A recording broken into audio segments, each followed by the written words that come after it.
Welcome back. જે break પહેલા મેં બતાવ્યું કે ગુજરાતના અલગ અલગ જિલ્લાઓની અંદર કેવો વરસાદ વરસ્યો છે। ગિરનાર પર્વત પરથી પાણી આવ્યું અને ભવનાથમાં તબાહી તારાજી, એની સાથે અલગ અલગ જગ્યાએ પછી ધોરાજી હોય અંબાજી, પણ આ તબાહી આ તારાજી હજી અટકવાની નથી। ભારેથી અતિ ભારે વરસાદ હજી પણ પડવાની હવામાન વિભાગની આગાહી છે। વિંડીના માધ્યમથી બતાવીએ કે વિંડીનું અનુમાન શું કહે છે। અત્યારે 5 થી 6 વચ્ચેનું અનુમાન વિંડીનું જે બતાવી રહ્યું છે। અત્યારે આ પરિસ્થિતિ ગુજરાતની અંદર છે।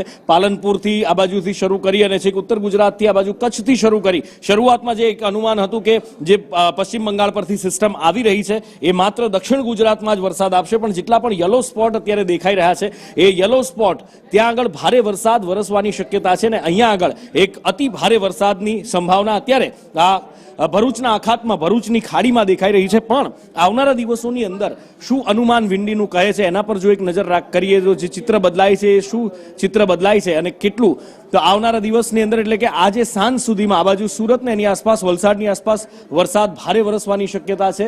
આ બાજુ ડુંગરપુરની આસપાસ એટલે કે શામળાજી ને એની આસપાસના વિસ્તારોમાં પણ બોર્ડર વિસ્તારની અંદર સારો એવો વરસાદ વરસી શકે છે। જૂનાગઢમાં વરસાદ વરસી ચૂક્યો છે ને હવે થોડું જોર અત્યારે જૂનાગઢમાં વરસાદનું ઘટ્યું છે, પણ આવતીકાલે સૌરાષ્ટ્રના મોટા ભાગના ભાગોમાં વરસાદ વરસી શકે છે। કદાચ દ્વારકાને થોડું બાકાત રાખવામાં આવ્યું છે અને દ્વારકા ઓખા આ વખતે ઘણો માર વરસાદનો મેઘરાજાનો સહન કરી ચૂક્યા છે। આ બાજુ દાહોદમાં પણ ભારે વરસાદની શક્યતા છે। આ બાજુ નીચે દક્ષિણ ગુજરાતની અંદર સામાન્ય વરસાદ વરસી શકે છે। મુંબઈમાં, મહારાષ્ટ્રમાં, નાસિક, મુંબઈમાં સારો એવો વરસાદ વરસવાની શક્યતા આવતીકાલે દેખાઈ રહી છે અને આવતીકાલે સાંજ સુધીમાં એટલે કે રાત્રે વરસાદ વરસી શકે છે। વલસાડમાં પણ ભારે વરસાદની શક્યતા આવતીકાલે વ્યક્ત કરવામાં વિંડી દ્વારા આવી રહી છે। વિંડીનું અનુમાન એ કહી રહ્યું છે આ બાજુ ભરૂચથી લઈ ભાવનગર સુધી પણ એક સારી એવી સિસ્ટમ બનેલી દેખાઈ રહી છે। દાહોદની આસપાસના વિસ્તારોની અંદર પણ આવતીકાલે ભારે વરસાદ વરસવાની શક્યતા છે અને એની સાથે સૌરાષ્ટ્રના પણ કેટલાક ભાગોમાં ભારે વરસાદ વરસવાની શક્યતા છે। અમદાવાદમાં વરસાદી ઝાપટા પડવાની શક્યતા છે।